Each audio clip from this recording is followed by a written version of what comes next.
are people out there saying that if you're transgender, your life is going to be dreadful, you're going to commit suicide, you're going to be the victim of crime. And you make people fearful when you push lines like that. And organisations and the government have been pushing lines like that. Has J.K. Rowling won the argument once and for all over Scotland's new hate crime laws? Police Scotland say they won't prosecute her over social media posts which described several transgender women as men. The author had dared police to arrest her. Susan Smith is a director for Women Scotland, a campaign group who support J.K. Rowling's stance. Morning to you, Susan. Good morning.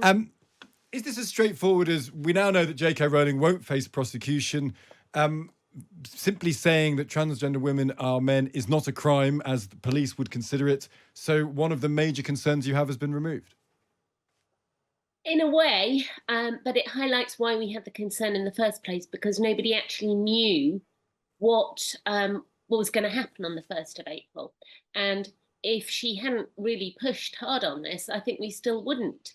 So by doing this, she has brought clarity, or hopefully brought clarity, because it would be absolutely dreadful if now the police decided to prosecute somebody else for something similar who didn't have her resources. But so hopefully it's brought this clarity. But the fact is that the government had an opportunity to write this into the bill in the first stage as it was going through Parliament, and they waited until it became law. They waited until the act was passed. They still didn't do anything. The police training's been inadequate. The police training has been not fit for purpose, according to the chair of the Police Federation. So in effect, what she did was do what the government should have done. I'm at a loss to know what the Scottish government has been playing at all this time. I'm interested in this question also. There's reports that 800 complaints have been made under the new law. And some of them, I know Hamza Yusuf said, some of them, we shouldn't have vexatious complaints. But any complaint has to be looked at by a police officer. And therefore, presumably, even though some of this stuff won't ever get prosecuted, there'll be a certain amount of resource expended just managing the situation and looking for every time someone sends a tweet, someone will make a complaint, and then someone's got to look at it. That's right. And we've seen activists on Twitter already boasting about having made complaints and getting really cross because the police have said there's no crime being committed. And that's largely because the misinformation has been so dreadful, and it's been misinformation from the government and from the police, as well as the funded lobby groups who actually push to have this dreadful law brought in the first place. So they've had all this misinformation about what is and isn't a crime. They think they're entitled to complain. And then, as you say, the police have to investigate. One of the people complaining on Twitter the other day said that officers have been out to their house. So when you've got thousands and thousands of spurious complaints coming in already, this is a huge stretch on an already overburdened police force. The downside of the law is, I think, very obvious, and we've just talked about it. And for everyone who believes in free speech, but is there an upside here that we just need to be honest about as well? You might have a transgender person living quietly in Scotland, trying to have their life, being subject to abuse, people stirring up hatred in the terms of the new act. They now get better protection. Someone will be better protected today than they would have been at the end of March. That's a good thing, isn't it? I'm not sure they are better protected. I mean, actual crime has always been illegal. And we had a hate crime aggravator, which covered transgender people before this was brought in.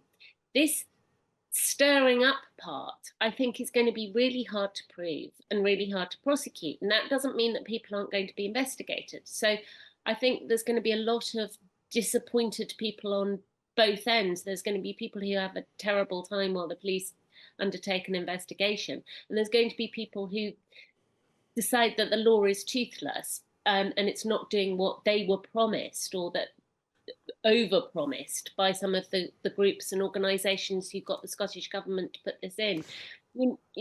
Right at the beginning of this, when the Scottish Government did flirt briefly with bringing in greater protections for free speech, there was an absolute outcry from people who wanted to use this and weaponize this law to go after people and settle scores. And I'm not sure how that will make the life of an individual better, because I think all this does is ramp up Yeah. an already febrile situation. I think that's going to make their lives worse. Because in the end, this boils down to people should be nicer to their fellow man and woman, their fellow human being. And the question is whether we're spending an awful lot of time on what amounts to some of it a social media problem, where actually the solution is people being better. But you can't change people for the better, I suppose, through the legal system very easily. And maybe that's where this falls down, that if everyone were a bit nicer to each other, there wouldn't be a problem. But that's not the real world. Well, it's not. And also, you know, it's being stoked. So we know there are people out there saying that if you're transgender, your life is going to be dreadful, you're going to commit suicide, you're going to be the victim of crime. And you make people fearful when you push lines like that. And organizations and the government have been pushing lines like that are going to make people feel their lives are terrible. And are going to get worse, and they're going to be on the receiving end of all this vitriol. But that might be You know, true as well. I mean, women, a lot of trans people would say that is true of their lives. I mean, when they're surveyed, people say they have been targeted by people being hateful towards them. well, yes, but it also includes things like the misgendering and pronouns and things like that. So I think as a woman, and knowing this sort of level of abuse women face on the streets and in the homes, I, I I don't think it's comparable. And of course, women weren't protected by this at all.